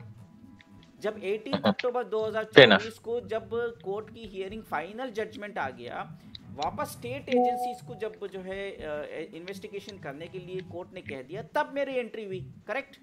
इसके बीच में मैं कहाँ था, क्यों खामोश था? It is not a personal reason, it is a calculated reason. Calculated reason बोल सकते हैं कि SFIO is not actually the competent authority, right authority. जो हम लोगों को ये जो 7 साल जो प्रॉब्लम हुई है ना, ये वजह से हुई है। एनीवेज, जो वक्त आएगा, भाई उसका नाम ही SFIO है ना भाई, इन्वेस्टिगेटिव एजेंसी है उसका नाम ही। उसका नाम ही खाली इन्वेस्टिगेशन करना, रिपोर्ट देना चाहिए उसका नाम ना। नहीं, हाँ, SFIO is investigation, only investigation, not exactly money. वो पैसा नहीं दे सकती, डिस्बर्समेंट, मनी डिस्बर्समेंट एजेंसी नहीं होती वो, खाली वो इन्वेस्टिगेटिव एजेंसी है। दूसरा जो है वो ओनली कंपनीज एक्ट के तहत इन्वेस्टिगेट करती है, दैट एजेंसी। और इसका कोर्ट में भी 18 अक्टूबर 2024 को क्लैरिफिकेशन आया है, उसका पॉइंट नंबर 7 और 8 आई थिंक, कोर्ट का ऑर्डर जो है 18 अक्टूबर का, उसमें क्लैरिफिकेशन दिया है कि SFIO will only investigate as per companies act. अब स्टेट्स जो है FIR के जो है एज पर लॉ वो इन्वेस्टिगेशन करे बोल के ऑर्डर आया है। इसका मतलब क्या है? एज पर लॉ यहाँ पे थोड़ा सा जो पेंडुलम की जैसा कोर्ट ने हमें लटका दिया, इसकी वजह से कंफ्यूजन पैदा हो गया है। Frankly speaking as per law वो डिपॉजिटर्स एक्ट होना चाहिए। Anyways, let us not do any बहस ऑन दैट, उसमें कुछ कंफ्यूजन पब्लिक को नहीं देंगे, क्योंकि मेरा ओपिनियन डिफर करता है यहाँ पे, और लार्ज इंटरेस्ट ऑफ पीपल का ओपिनियन डिफर करता है। ये वक्ती तौर पे अभी फरहान भाई नहीं, सुनिए, वक्ती तौर पे क्या क्लैरिटी है वो सामने आ जाएगा। Late us not debate on that, but मैं क्यों बीच में जो है हट गया था, उसके पीछे मेजर रीजन ये था कि SFIO is not the competent authority to deal with such scams. Okay, anyway, Supreme Court अभी कोई अगर मैं ये वीडियो सुनेगा तो बोलेंगे कि क्या तुम सुप्रीम कोर्ट के जज हो, क्या तुम सुप्रीम कोर्ट के से ऊपर हो क्या, ये फलाना ढिमकाना शुरू हो जाएगा। लेकिन मैं एक बात बता दूं मेरे भाई, सुप्रीम कोर्ट के कभी कभी फैसले गलत भी हो जाते हैं, मानते नहीं मानते? हो भाई, आफ्टर ऑल सबको ह्यूमन ही है भाई, हर everybody is human, we are prone to make mistakes. कोई भी I am ready to take full responsibility कि मैं कल गलत हूंगा तो मैं अपोलोजाइज करने के लिए तैयार हूँ, मुझे प्रॉब्लम नहीं है, क्योंकि मुझसे भी गलती हो सकती है। अब ये वजह से मैं ज्यादा एग्रेसिवली नहीं जा रहा हूँ, ये वजह से एग्रेसिवली नहीं जा रहा हूँ। एनीवे आप कुछ नहीं भाई, गलती करना इट्स गुड। या मैं ये पूछ रहा था फरहान भाई कि आपके हिसाब से ओके, आपके पर्सनल ओपिनियन के हिसाब से अभी 100 बात की एक बात, कितने दिन लगेंगे कंप्लेनर्स को पैसे मिलने में और नॉन कंप्लेनर्स को पैसे मिलने में? आपका personal opinion, like nobody will held you accountable, कोई भी आपको आके गन लेके नहीं बताएंगे कि भाई आप ऐसा बोले, क्यों नहीं मिले, वैसा नहीं, खाली आप एक अंदाजा आपके हिसाब से, आपका एक्सपीरियंस है ना भाई। या see there are two possibilities, one, अगर ये SFIO का जो मामला है, SFIO तो पैसे नहीं देगी, हो सकता है कोर्ट जो है सुप्रीम कोर्ट ED को ऑर्डर्स इशू कर दे, जो SFIO के क्लेमेंट्स हैं जो वेरीफाइड हैं उनको पैसा देने के लिए, जो 580 करोड़ है, हो सकता है। बट मतलब पैसा देने के लिए अगर ऐसा ऑर्डर आ गया तो शायद ये और एक 5-6 महीने चल होगा इसका प्रोसीजर, ठीक है। ये फरहान भाई मेरा एक क्वेश्चन है इधर, ईडी अगर प्रीवियस केसेस में बहुत सारा ऑब्जर्व करे होंगे, राइट? सो ईडी प्रीवियस केसेस में भी अगर किसी के पास छापा मार के पैसे ली या फिर जो कुछ भी करी, ईडी अगर आई पिक्चर में पैसे ली, तो सबसे पहली रिस्पॉन्सिबिलिटी ईडी की क्या है? To disburse the money to the government of India. अगर लेट्स से अगर मैं कोई स्कैम करा भाई, नहीं, मेरा क्वेश्चन तो पूरा एक मिनट, मेरा क्वेश्चन तो पूरा आपको समझ में आया, लेकिन अगर सुनने वाले उनको भी समझ में आना ना। जैसा मैं नोवेरा शेख हूँ भाई, मैं स्कैम करा, ठीक है, एक 1000 रुपए का स्कैम करा फॉर एग्जाम्पल, ठीक है, 1000 रुपए का स्कैम करा और मैं 1000 रुपए का टैक्स नहीं बना, ठीक है, विच आई ओ, मैं गवर्नमेंट को टैक्स बनना है ना, मैं गवर्नमेंट इंडिया में रहता हूँ तो मैं टैक्स बनना 1000 रुपए का, राइट? मैं टैक्स नहीं बना मैं, ठीक है, 1000 रुपए में मेरे को लेट्स से 30% टैक्स लगा दिया, तो मेरे को 1000 रुपए में 300 रुपए मेरे को टैक्स बनना है, ठीक है। तो मैं अय्याशी करा, मैं धूमधाम फुल करा, सब मजा करा, मतलब 1000 रुपए में क्या होता बोल के नहीं, एग्जाम्पल बता रहा हूँ मैं।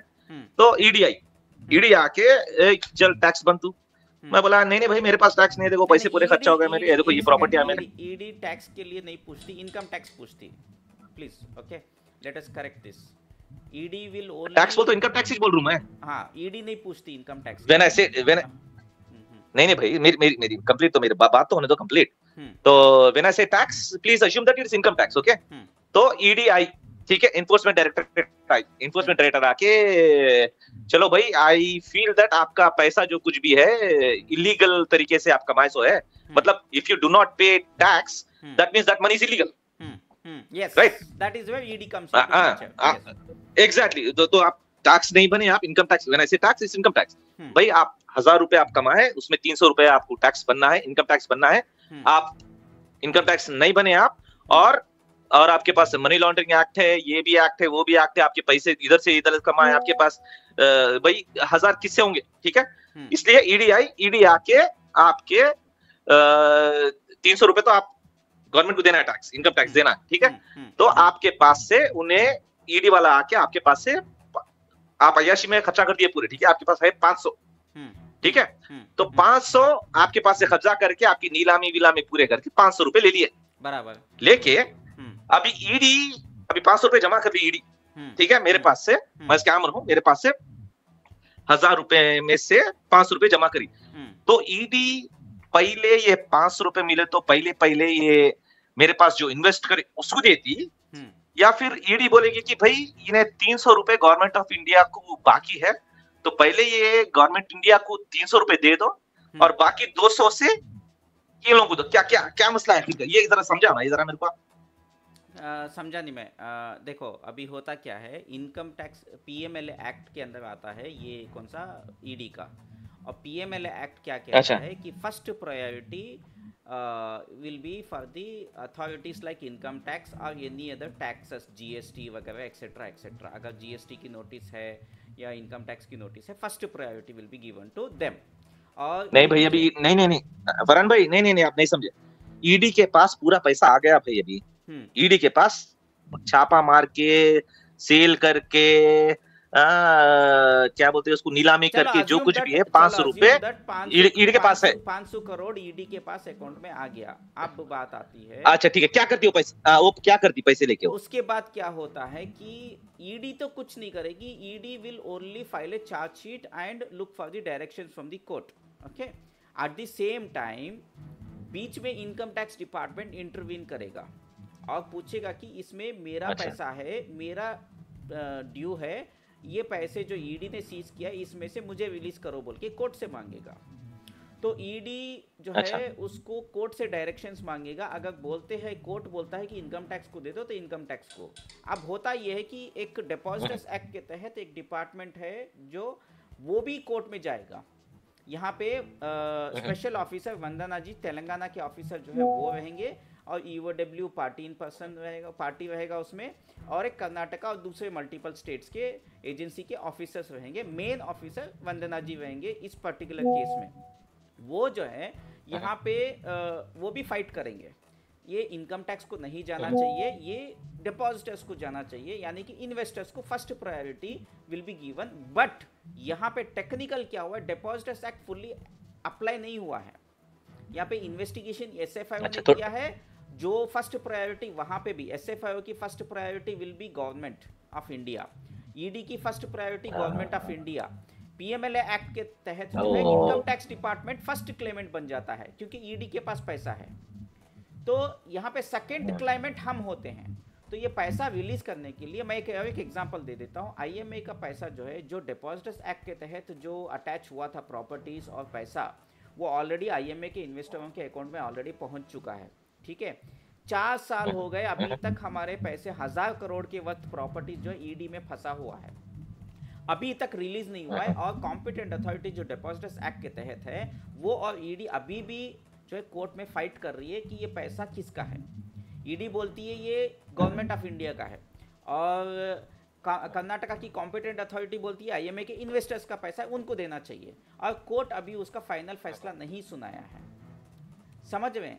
तो ये वजह से अगर ये ईडी के पास फंसा हुआ है पैसा, तो सुप्रीम कोर्ट हो सकता है, क्योंकि मैं लिटिगेशन में नहीं आना चाह रहा, हो सकता है कि 6 महीने के अंदर जो है एसएफआईओ के क्लेमेंट्स को 12-13 हज़ार जो भी गए उनको सुप्रीम कोर्ट अलग से एक आउट ऑफ द बॉक्स जो है डायरेक्शंस दे दे और पैसा इन्वेस्टर्स को देने के लिए बोल दे। और वो ईडी शायद देगी, या एसएफआईओ को भी बोलेगी, या ईडी और एसएफआईओ दोनों मिलके बोलेगी, या ये भी हो सकता है कि अलग एक अथॉरिटी बनाएगी जहाँ पे डिपॉजिटर्स एक्ट के तहत जो है, जो तेलंगाना स्टेट है, मल्टीपल स्टेट्स है, वो सब एक सिंगल बॉडी बनेगी, वो बॉडी के थ्रू जो है पैसा रिलीज करेगी, हो सकता है। अब यहाँ पे क्या होता है, मान लो कि ऐसा ऑर्डर सुप्रीम कोर्ट ने दे दिया, तो दे सकती है, can not be ruled out. मैं चैलेंज नहीं कर रहा हूँ इसको। मेरा टेक्निकल पॉइंट ये है कि बाई चांस अगर ऐसा सुप्रीम कोर्ट कर देती है, नॉन कंप्लेनर्स के पास जो अभी तक लीगली नहीं गए हैं, उनके पास एक लीगल ऑप्शन है। ये रूलिंग को वो लोग कॉम्पिटेंट जो डिपॉजिटर्स एक्ट के तहत जो सेक्शन 7 है, वो सेक्शन का इस्तेमाल करते हुए सुप्रीम कोर्ट में उसमें स्टे ला सकते हैं, चैलेंज कर सकते हैं। अगर ऐसा हो गया तो नुकसान किसका होगा, समझ में मेरी बात को। तो ये पैसा जो है और 3-4 साल घिस जाएगा, ये मेरा पॉइंट है। मैं किसी को डिस्प्यूट नहीं कर रहा हूँ, मैं रूल्ड आउट भी नहीं कर रहा हूँ। तो एवरीथिंग नहीं ठीक है, अभी सब कुछ सुप्रीम कोर्ट के ऑर्डर पे डिपेंडेंट है। अगर सुप्रीम कोर्ट बोली कि नहीं ये पैसा आ गया, तो ये जो इन्वेस्टर्स है बेचारे, बहुत सारे लोग वेट कर रहे लोग, तो इनको थोड़ा दे दो बोल के बोली, तो may be that's the only chance. Otherwise अगर बाय द बुक जाना है कि जो सो रहे उनको सोने दो, जो जगे थे उनको दे दो बोल के बोली, तो जो सो रहे थे अगर वो जग गए तो बड़ी प्रॉब्लम हो जाएगी। हाँ, और ये भी हो सकता है कि तेलंगाना की स्पेशल ऑफिसर जो है डिपॉजिटर्स एक्ट के तहत इस पे ऑब्जेक्शन लगा दे, एक एमए डाल दे और ऑब्जेक्शन नहीं फरहान भाई, और एक पॉइंट है यहाँ पे कि supreme court has given clear instructions, right, कि भाई आप किसी भी स्टेट पे आप एफआईआर कर सकते हैं, और उस स्टेट के हिसाब से they can continue the investigation, जैसा जैसे कर्नाटका में डिपॉजिटर्स एक्ट लगा, राइट, और तेलंगाना, या मेरा पॉइंट यही है, टेक्निकल पॉइंट यही है तो यहाँ पे एज पर लॉ बोल के सुप्रीम कोर्ट ने जो लटका दिया है ना, इसके वजह से आई एम नॉट श्योर कि supreme court will give that guidance. SFIO के क्लेमेंट्स को ये बता के सुलाया जा रहा है कि सुप्रीम कोर्ट जो है पैसा रिलीज कर देगी एसएफआईओ के क्लेमेंट्स को। हकीकत में अगर हो गया तो अच्छी बात है मेरे भाई, मैं क्या बोल रहा हूँ मालूम है, जो लोग बोल रहे हैं ना अच्छी बात है। I am happy for you people जो एसएफआईओ गए थे, उनको अगर पैसा मिल जाता है I am happy for them, no issues at all. But what if मैं जो बोल रहा हूँ वो अगर दूसरा जो बोल रहा हूँ वैसा अगर हो गया, तो उसके लिए अगर आज ही हम तैयारी क्यों ना कर लें? Why don't we safeguard ourselves right now? You got my point. When we already know technicalities, tomorrow we will be in a difficult check and mate situation.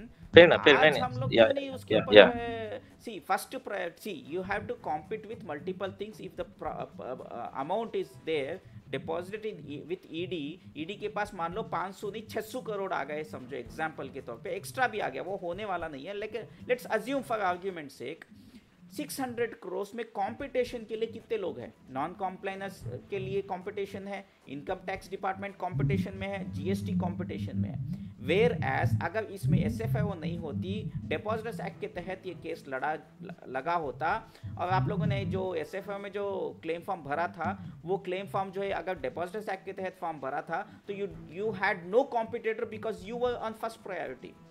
Which was better?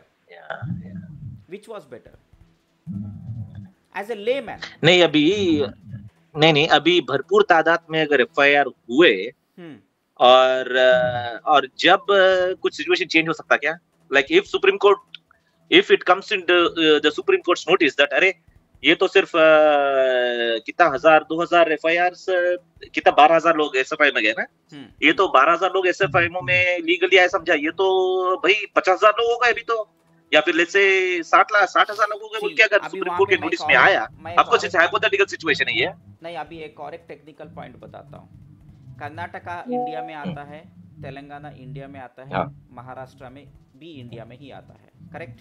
अब कर्नाटका में सुप्रीम कोर्ट में hearing चल रही थी और process चल रहा था, उसके बावजूद कर्नाटका में जब एसएफआईओ का जो claim form I mean affidavit का जो मामला आया था, पब्लिक नोटिस आई थी, उस टाइम पे पैरेलली कर्नाटका में एज पर डिपॉजिटर्स एक्ट जो है पब्लिक नोटिस आई थी। तो अगर सुप्रीम कोर्ट से कुछ रोका गया होता डिपॉजिटर्स एक्ट के तहत, तो कर्नाटका ने पूरा रूल्स क्यों फॉलो किया और महाराष्ट्र और तेलंगाना ने क्यों नहीं किया? ये एक पर्टिकुलर पॉइंट है, राइट? अब दूसरी टेक्निकल पॉइंट में बताता हूँ जो मुझे खतरा लग रहा है यहाँ पे, जब क्योंकि ऑलरेडी कर्नाटका में, अगर कर्नाटका में एक भी स्टेट में अगर डिपॉजिटर्स एक्ट का पब्लिक नोटिस इशू होके क्लेम फॉर्म रजिस्टर नहीं हुए होते, तो मैं इतना आर्ग्यूमेंट नहीं करता, इतना लोगों को समझाने की कोशिश नहीं करता, क्योंकि कर्नाटका में ऑलरेडी डिपॉजिटर्स एक्ट का पूरा प्रोसीजर हो चुका है। ओके, अब क्या होता है कि जब ये सुप्रीम कोर्ट जब पैसा देने के बारे में बात करेगी, तो कर्नाटका की government will be the first claimant, because as per depositors act first claimant वो है। इन्वेस्टर्स को यहाँ कर्नाटका की गवर्नमेंट मूव कर देगी सुप्रीम कोर्ट में, बोलेगी, वही ऑब्जेक्शन करेगी। मैं बता रहा हूँ, चैलेंज कर रहा हूँ openly, they will definitely object, may be not Telangana and Maharashtra, क्योंकि they are the first priority. अब ये है कि अब तेलंगाना महाराष्ट्र भी सेम कंट्री में होने के लिए उनके तीनों के लिए अलग अलग लॉ तो नहीं है, उनके तीनों के लिए अलग अलग सुप्रीम कोर्ट तो नहीं है। तो where I am wrong here, whether what I am trying to visual blow is right और रॉन्ग? डोंट यू थिंक हमें इस चीज पे थोड़ा अलर्ट होना चाहिए, इस चीज की तैयारी कर लेना चाहिए? फेयर इनफ, नहीं अलर्ट थोड़ा तो, क्योंकि आप क्लियरली बोल रहे हैं ना, क्योंकि आपको एक्सपीरियंस वो हिसाब से आप बोल रहे हैं। तो डिपॉजिटर एक्ट में the first priority is investors. Yes, SFIO जो कुछ भी अदर इसमें है, एंड दे वो लोग तो भाई सेंट्रल गवर्नमेंट के माउथपीस है, वो लोग टैक्स के माउथपीस है, वो लोग दे डोंट हैव एनी, उनके पास टीथ नहीं है, उनके पास उनके पास बाइट, उनके पास मुंह है, लेकिन उनके पास दांत नहीं है। सिर्फ रिपोर्ट बना के सबमिट कर सकते हैं एंड कोर्ट के डायरेक्शंस के लिए वेट कर सकते हैं। वेयर डिपॉजिटर्स एक्ट में आपके पास शार्प टीथ है आपके पास, और आपके पास पहला लॉ ही ऐसा है कि आप पहले बोलेंगे कि भाई ये वाला भाई मेरा डिपॉजिटर एक्ट है, और सबसे पहले priority should be given to the depositors, to investors. वो लॉ है, तो मेरे को पैसे दे दो, मैं दे दूं इधर बोल के। लेकिन ये कॉन्फ्लिक्ट आ जाता है ये वाला ना, जैसा अगर लेट्स से तेलंगाना और महाराष्ट्र एसएफआईओ है और कर्नाटका जो है डिपॉजिटर एक्ट है, तो अगर ईडी अगर बीच में आ गई, पैसा पूरा ले ली, तो ईडी बोलेगी कि भाई इनकम टैक्स वाले पूछ रहे, तो पहले मेरे को उनको देना है। लेकिन यहाँ पे कर्नाटका गवर्नमेंट आके बोलेगी भाई ये तो डिपॉजिट एक्ट से मेरा पहले इधर लेके आओ पैसे मेरे बोल के कर्नाटका बोलेगी। बाकी पूरे तो आंध्र तेलंगाना अगर जो कुछ भी केस है तो ये लोग तो खामोशी बैठ जाएंगे। लोग तो अरे हमारे पास तो कुछ भी नहीं है, हमारे तो सिर्फ इन्वेस्टिगेटिव एजेंसी है, तो भाई फिर वेट करो सुप्रीम कोर्ट के इंस्ट्रक्शन से। But in this case deposit act पे जाना भी मेरे ख्याल से कर्नाटका के लिए अच्छा है।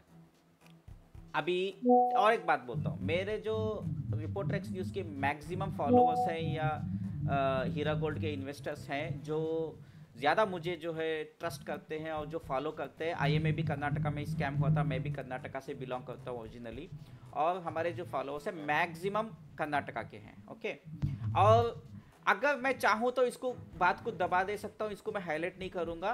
तो मेरे जो फॉलोअर्स है कर्नाटका के उनको तो बेनिफिट ही है ना यहाँ पे, क्योंकि हमने तो प्रोटेक्शन कर लिया। हाँ, नहीं कर्नाटका वाले, लेकिन रिलीजियस ग्राउंड्स, एक इस्लामिक शरिया के हिसाब से मुझे सबको जो है ये करना है। मैं सबके लिए बात कर रहा हूँ एज ए जर्नलिस्ट।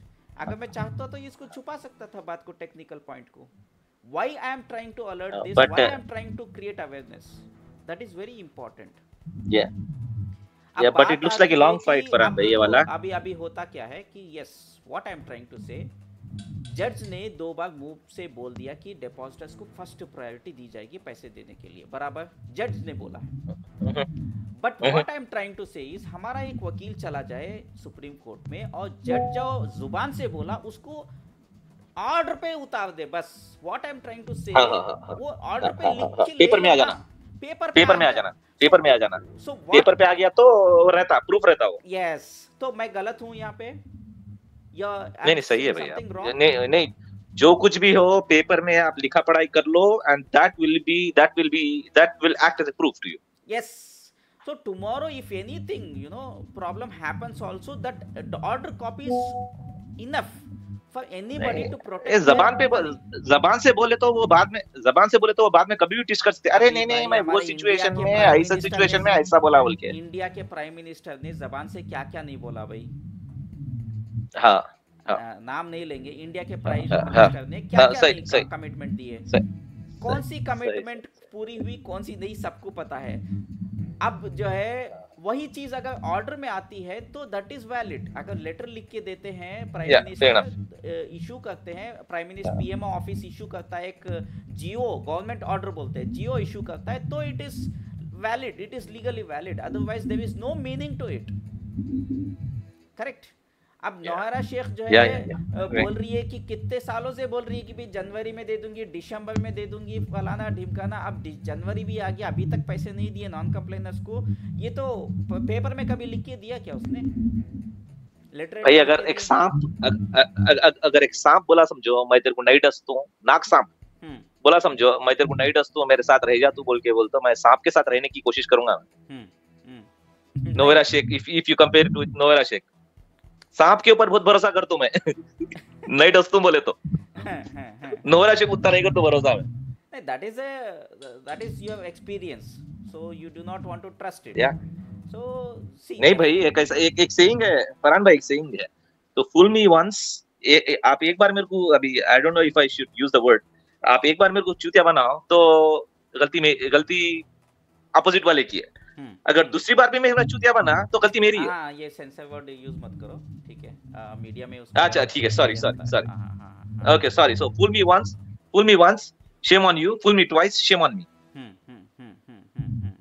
तो ऐसा एक बार मेरे को आप हौला बनाओ तो may be you can use this word. That's okay. Slang is okay. That other slang is okay. Yeah. तो एक बार सी बना दिया तो सेकेंडली है, सो बनेगा सिंपल सी से बनेगा। एग्जैक्टली। अगर बार ना बोलता हूँ मेंटली डिस्टर्ब है। नहीं, that is where people are she use the Islamic jargons and अल्लाह के ऊपर भरोसा करके लोग डाले थे, वो हिसाब से भी थोड़ा जो है ये कर रहे हैं। बट अल्लाह भी जो है हमेशा कहता है, और हदीस का भी ये है कि आप भरोसा कर रहे किसी के ऊपर तो उसकी कुछ शरीयत भी है। ब्लाइंडली अल्लाह के ऊपर भरोसा करने के लिए भी शरीयत है। कल अल्लाह भी बोलेगा कि भाई मैंने तुम्हें आंख दिए, कान दिए, तुम्हें दिमाग दिया है, सोचने का दिमाग दिया, रिसर्च करने का दिमाग दिया है, तुमने इस्तेमाल क्यों नहीं किया? अब देखो, अगर सब कुछ अल्लाह को ही करना था तो मैं सिर्फ 5 टाइम की नमाज पढ़ लूँगा, सुबह से शाम कुछ काम नहीं करूँगा, एक चेयर पे बैठा रहूँगा, खाना भी वहीं आ जाएगा, पैसे भी अकाउंट में आते रहेंगे, मुझे काम ही करने की ज़रूरत नहीं है ना, ऐसे स्कैम की भी ज़रूरत नहीं है। अल्लाह भी जो है उन्हीं की मदद करता है जो खुद मेहनत करना जानता हो और अपनी दिमाग को भी लगाना चाहिए। Anyways, overall time I think 1 hour cross हो गया है। ओवरऑल कंक्लूजन ये है कि इंशाल्लाह हम और कभी फुर्सत से फिर से कनेक्ट करेंगे। और आपका message, overall message, final message क्या रहेगा कि अभी 17th 18th 19th को हम क्या करें, और ये इंडियन गोल्डन सिटीज का क्या है, ये इन शॉर्ट IGC 24 स्कैम जो है 17, 18, 19 को there are two ways that I would see. एक दो रास्ते दिखते हैं मेरे को। एक, नोवेरा शेख को कोई भी प्लेटफॉर्म नहीं मिलना चाहिए बिकॉज वो बड़ी सबसे बड़ी स्कैमस्टर है। Call Jio convention centre and let them know, बताओ उनको कि ये बड़ी स्कैमस्टर्स है, स्कैमस्ट्रेस है इन्हें, और इससे पहले हीरा ग्रुप कंपनी डाल के बहुत ज्यादा स्कैम करी, एंड जियो कन्वेंशन सेंटर और क्रेडाई जैसी क्रेडिबल इंस्टीट्यूशंस को यूज करके वो कैसे स्कैम करी बोल के भारी तादाद में जाके कॉल करो। एक पहला रास्ता ये है कि कॉल करने के लिए स्क्रीन पे उनके ऑफिशियल ट्विटर हैंडल का एक मैंने पोस्टर जो है लाइव डिस्प्ले हो रहा है यहाँ पे हमारे चैनल में, वहाँ पे नीचे एक चिराग करके एक नाम है और एक संजय नायक करके उनका कांटेक्ट नंबर्स दो दिए गए हैं, वहाँ पे पब्लिक चाहे तो कॉल कर सकती है। ये और जियो सेंटर को भी, और जियो सेंटर का भी नंबर डाल दो फरहान भाई। जियो सेंटर का मैं आपको व्हाट्सएप पे भेज दूं। नहीं वो भी चाहे तो आप है निकल जाएगा, मिल जाएगा। कांटेक्ट अस में जाएंगे तो वहाँ पे नीचे 022 करके नंबर है, दिखा दो। 022, एग्जैक्टली वो भी डाल दो। कॉल करो और बोलो कि ये बड़ी स्कैम स्ट्रेस है ये, और हीरा ग्रुप में ऑलरेडी बहुत सारा स्कैम करके अभी नए नाम से नया दुकान खोल के नए विक्टिम्स को ढूंढ रही है स्कैम करने के लिए। पॉइंट 1, अगर if they do not listen and if she still goes ahead and is successful in setting up that stall in PP19 to PP21, तो भारी तादाद में जाके अपने पैसे पूछो। एंड ओवरऑल जो है क्या वो हमारे पैसे कब देने वाले होते हैं। इत्तेफाकन 8th फ्लोर की ऑफिस से सेल पे की परमिशन नहीं मांगना और इंडियन गोल्डन सिटीज का ED के रिपोर्ट में उसका एविडेंस मिलना, ठीक है। और मुझे लगता है कि इंडियन गोल्डन सिटीज के नाम से वहाँ पे वो अपनी कॉर्पोरेट ऑफिस बनाने वाली है, जो वी टाइम स्क्वायर में नोहेरा शेख ने जो है नया खेल खेलने की कोशिश कर रही है, वो उसकी ऑफिस होगी इंडियन गोल्डन सिटीज की। तो यहाँ पे एक नया स्कैम होने वाला है, तो हीरा ग्रुप के इन्वेस्टर्स मुझे लगता है कि वहाँ पे भी जाना चाहिए और उसको भी रोकना चाहिए। जी। एनीवेज, तो वो एड्रेस भी डाल दो आप, एड्रेस भी डाल दो आपको, जियो कन्वेंशन सेंटर का एड्रेस और फोन नंबर और डेट्स भी डाल दीजिए। बांद्रा कुर्ला कॉम्प्लेक्स मुंबई 400098 जियो कन्वेंशन सेंटर इंडिया, जियो कन्वेंशन सेंटर और जियो वर्ल्ड सेंटर, ये गूगल में भी मार सकते हैं, मिल जाएगा लोगों को। तो मैंने डिस्प्ले भी कर दिया है, that is not an issue. Phone numbers भी दे दो। सो फेयर एनफ, अभी जो है इस will end up the conversation इंशाल्लाह। फिर लास्ट वर्ड फरहान भाई, thank you so much for all the work that you are doing. Farhan भाई रहने दो, यूनुस सईद भी रहने दो, और ये सब चीजों की शुरुआत करने वाले शाबाश भाई भी रहने दो। Of course I mean differences रहेंगे आप लोगों से, लेकिन ultimately at the end of the day we are all fighting for the common cause and common enemy. Let me be very clear. I know. You are not associated with anybody. Difference of opinion. Time will exactly what damages has happened. ठीक है, I'm still नहीं वही बोलना चाह रहा हूँ मैं। So I on behalf of everybody would like to thank you, Yunus Sayyed, Shahbaz and Noman, or everybody else who is doing some really good work, some amazing work, and I can't thank you enough. So of course अपने बीच में differences of opinion रहेंगे, and एक हिसाब से वो अच्छा है, because differences of opinion से ही आपको नई चीज मालूम होते हैं, right? So we will continue to have differences of opinion. We will continue to have and raise questions. We will continue to look forward for your answers and your experience. And I can't thank you enough, Farhan bhai. Thank you so much. Sure, thank you so much. चलिए, Sure. चलो खुदा हाफिज़। तो viewers, हीरा group के investors भाइयों बहनों, ये था हमारा जो है कनाडा वाले चांद भाई के साथ कन्वर्सेशन जो without any editing, without any cuttings हमने डायरेक्टली इसको अपलोड कर रहे हैं। और ओवरऑल मैसेज ये है कि नौहरा शेख जो है एक स्कैम कर रही है जो इंडियन गोल्डन सिटीज़ के नाम से कर रही है। इससे आपको बस अलर्ट करने का हमारा मकसद था और कुछ नहीं है। और ये वीडियो को खूब वायरल करिए ताकि हर एक हीरा ग्रुप के इन्वेस्टर को ये वीडियो पहुंच सके और वो लोग अलर्ट हो सके।